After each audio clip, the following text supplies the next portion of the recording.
because Dak Prescott took over fourth quarter after fourth quarter. I got 1, 2, 3, 4, 5. I got 6 games where he took over fourth quarter. That's why he has led the NFL in game-winning drives over the last 3 years. He did it. He did. Yeah. Yeah, and I'm looking at your sheet over there. It says in the first 3 quarters, he did diddly poo, squat, nothing. You know, who won the game? This sounds Brady-esque to me. I'm just saying. Does this not sound Brady-esque? Does this not sound Super Bowl-esque? Skip, you don't get to Skip. You don't get to lock me out of the house. I'm still and then talking. Call, okay, I'm still talking. It's my turn to talk because my team down the stretch went 7-1. Okay. And my quarterback didn't turn into just a pretty good quarterback. He turned into a top 5 quarterback, and the statistics scream top 5. He was 4th in yards in the NFL over the last 8 games. He was 3rd in completions. Is that good? That's pretty great. And he was 5th in distance. It's called air distance. It's length of pass. Yeah. So you keep saying Dink and Dak, right? Yeah. But he was 5th in the league in how far the passes traveled. What does that tell you? It tells you he was a top 5 quarterback. So let's go look back at what started happening from the start. The opener at Carolina, the leading target receiver was Cole Beasley. He is no longer a Dallas Cowboy because they found him expendable. They just said, if Buffalo wants to pay him that much, just let him go. We'll add Randall Cobb, and we will upgrade at that position. He was your #1 receiver, and guess who was 2nd in targets in the opener? Deontay Thompson, wherever he's with the Jets now. They cut him after 9 games last year because he just couldn't carry that load. He's not a #2 receiver. You had him hyped up, though. Okay, well, it's all I had. They tried to do it by committee, and it did not work. And then what happened at Seattle? They tried to feature Zeke at Seattle. He drops a huge early 3rd down pass that he could still be running with, and then he fumbled late and killed their rally. There were 2 Dak interceptions in that game, both of them tipped by where Cowboys got their hands on the football and it tipped up in the air. And guess who was Johnny on the spot? Earl Thomas was right there to get the little deflection, right? Yes. Okay, so they had a chance to win that game, but Zeke didn't come up big in that game. Detroit, what was the key play late? It was a long pass, 34 yards from Dak to Zeke. Oh, thank you. Thank you. Zeke became their leading receiver because they didn't have one. What team can go to the Super Bowl with their back as the leading receiver? You're making my point. No, you're making mine. It's over, Shannon. That's all he had. He has to throw to his running back in a clutch situation with the game on the line. Why don't you run a wheel route, and I'm going to hit you for 34. So wow. Now you're making my point. Because not only can Zeke run you to the championship, now he's catching the ball. You're going nowhere fast when your running back is your #1 receiver. Sorry. But you keep telling me how Amari Cooper, how Dak picked up once Amari got there. But who led the league in rushing the last 8 games of the season? Can you tell me who that is?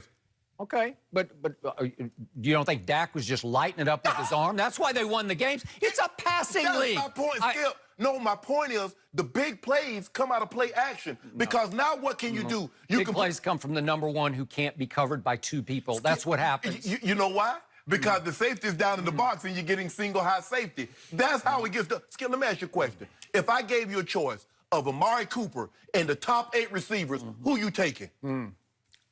Say that again. If I give you the top 8 receivers, if I give you Julio, AB, D-Hop. Okay, it's all about connection with quarterback. It's all about wavelength. That's why I keep telling you, Julian Edelman is a top 5 receiver because of his connection with his quarterback. Amari is a top 5 receiver to me because of his connection with Dak Prescott. Okay, let's just say for the sake of argument, Skip, if I were to agree with you, which I don't, why in the hell haven't the Cowboys given Dak that contract that if he's the guy, if he's everything that you said he is, why haven't they given him the money? They will. Just wait and watch. This is called negotiation. That they have an embarrassment of riches. They have all 3 superstars, and right behind them, a couple of more potential superstars coming of age and of contract. Want to bet they get them done? Want to bet? Skip. We haven't even played 1 preseason game yet. You don't need this takes time. If he's the guy, patience. Skip, if he's the guy, what are we waiting on? What do you need to see? Jerry Jones, Skip, Jerry has said that Dak is a franchise quarterback. I think I'm still talking here. Can I, Skip, give me a chance. Skip, you gonna give me a chance to refute anything, or you just gonna keep stalling? Do I refute you in your opening soliloquy that goes on for 8 minutes? You say you're still talking. Skip. I thought it was my turn. It was your turn, but you made 7 points. Can I get an opportunity to make 1 point? I'm beating you over the head with these points. Go ahead. Here's the next one. Okay. So remember the game they lost early at Houston? It went back and forth. It was a defensive struggle. Yes. It went to overtime. It's Dak versus, you know, we're going back and forth with Deshaun. They're trading passes and they can't break the game open. Okay. Guess who the leading target receiver was in that game? Zeke. He had the most targets of any Cowboy receiver. They don't have a number one. Then they crushed Jacksonville 40-7. But what happened? Without a number one? Zeke ran for 106 yards. Guess what my quarterback had to run for? 82 yards in that game. What do I tell you about my quarterback? My quarterback can kill you with his legs if you give him a chance. But hold on. Kellen Moore this year will give him much more of a chance. Are they running the option? Or are they throwing the football? You told me that you and Todd Archer and everybody else keep telling me points come out of the passing game. Why are you running the quarterback then? Is he throwing the ball while he's running? Then they lost a game at Washington because the kicker clanked one off the upright after a bogus penalty got called on the long snapper. Was Dak Prescott not a warrior in the fourth quarter? Do you remember what he did? Who threw that pick six? I don't want to know who he threw the threw pick six. for 120 yards in the fourth quarter, did my quarterback. And guess in that game who had the second most targets? Ezekiel Elliott. And then, thank you, Jerry. Here came Amari. Okay. And life changed in Dallas because you can't win. You fell to 3-5 because your number 21, your running back, became your number one receiver. Won't work, Shannon. Won't work. Not that valuable. Can't do it. Okay, if that's Okay. if everything you say is true, is that Zeke can't carry you, can't run you to a championship, and Dak and Amari is the guy, why haven't they paid him? They will. It's just business. It takes time. Aaron Like I Rodgers said, didn't wait. Aaron Rodgers got 2 years late. Do you realize the Cowboys are going to have to play 4 exhibition games before the first real game? Oh, so- you know, so we got miles and miles to go. So It's why Jason Garrett said yesterday, we're a long way off. Well, he means that literally and figuratively because literally they're a long ways off. It will get done. This is what Jerry does best. This is his Super Bowl, and he will win his version of the Super Bowl contractually. Just watch. All I'm saying. You're okay. All I'm saying. You're just gonna. It's gonna hurt so much. You're gonna hear the news. Oh, they signed another one, and they signed another one. Skip, I'm not doubting whether or not, but my thing is that you think you're going to get them for the Dollar Tree price, and you're not. You're going to have to pay these guys top 3, not top 5. Top 3 money. You realize they have enough cap to do just that? Okay, well then why don't they go ahead and do it? Because they're not fools. They're not idiots. They're negotiators. Okay. They didn't just fall off the turnip truck coming in from Little Rock. And guess what? That's what happens. You're making my point. They're so good at this. And you know they what? will get it right. Neither is Amari's agent. But Neither they have is to be Dak's the most agent. careful with the running back because the running back can only take you so far in this day and age. And they will pay the most money by far to number 4. By far. Yeah. Yes. Skip, he's the quarterback. You know, no matter how great a running back is, he's not going to make more than he's not going to make more than the marginal quarterback. Okay. The running back won't. Skip, you know that. So don't base it because Dak's going to get 30 million and Zeke's only going to get 15 or 16. That shows the value. You know how this works. I dare any Cowboy hater out there to put the pencil to all the games played last year and tell me I'm wrong about this.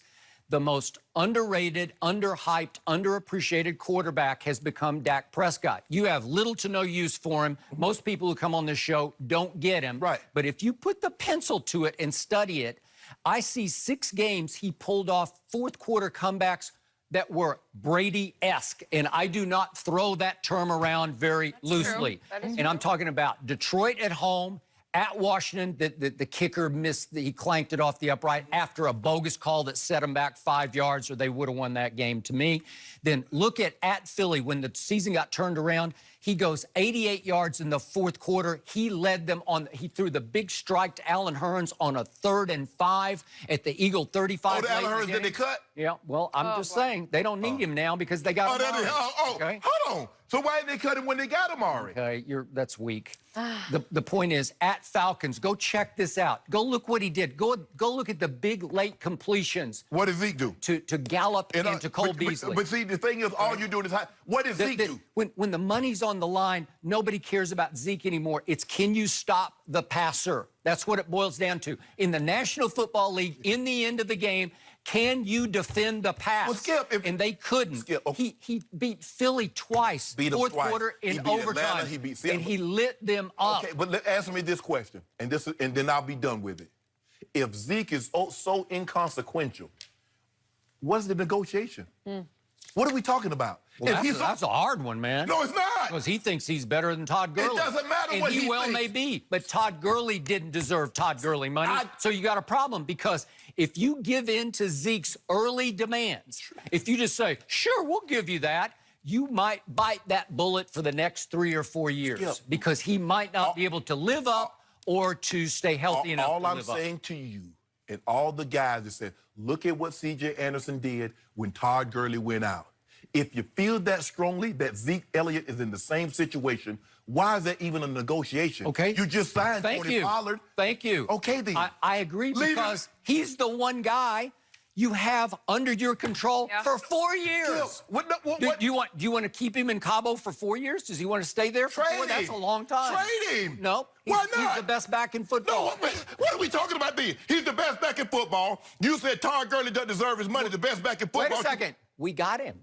We got him. No, unfortunately, the CBA says he's ours. But I get. Am I right? But I get all of that. Why would we trade him? Hold on. We got him. The CBA says, he loves to play football. He needs to play football. The CBA also says you can put 2 franchise tags on Dak Prescott, on Amari Cooper and Dak Prescott. So what's the deal? You got him. So why are you trying to negotiate now? Okay, but Dak has way out-earned his contract. He's going to make $2 million next year. Zeke Elliott has led the league in rushing 2 or 3 years. Do you really want to risk Dak Prescott becoming a free agent at the end of this year? You want to see people jump after him? Well, they're telling you they're willing to risk that because guess what? They hadn't signed him yet. Well, they will. Oh, they will. Want to bet? Hold on. Want to bet by season opener Dak Prescott is signed, sealed, and delivered for the next 5 years? Want to bet? You got 3 guys under contract that needs contracts, that want contracts. Okay. We got this. Jerry's got this. You hope. I got the Brady of negotiators negotiating right now. I got Jerry Jones. He is Brady-esque. 2 people I don't bet against. Tom Brady on a football field, Jerry in negotiation. Well, they got Tom Condon and Scott Boras negotiating their contract. Yeah. I don't know if you've ever compared Jerry Jones to Tom Brady. That's the only time. That is a new one. He's right now. We're going to By the way, I got one last quick point against New Orleans. It was a nip-tuck game, obviously, on a Thursday night in Texas at Jerry World. Dak Prescott had a QBR in that game of 72. Drew Brees had a QBR of 15. Just to say, underrated, underappreciated, 15. Underestimated. And guess what? I know a guy that had a QBR of 26 in the Super Bowl and won. He won. So QBR really doesn't go to show you how well or how good or bad he did. Because Brady is Brady. I'm just saying. With the money on the line, Brady. He went 5 for 5. You guys, it's good you mentioned the guy because we now have proof that Tom Brady is leaving Boston. Well, at least he's leaving Brookline. We'll discuss that next. Don't forget, you can check us out every day on the Fox Sports Channel on Sirius.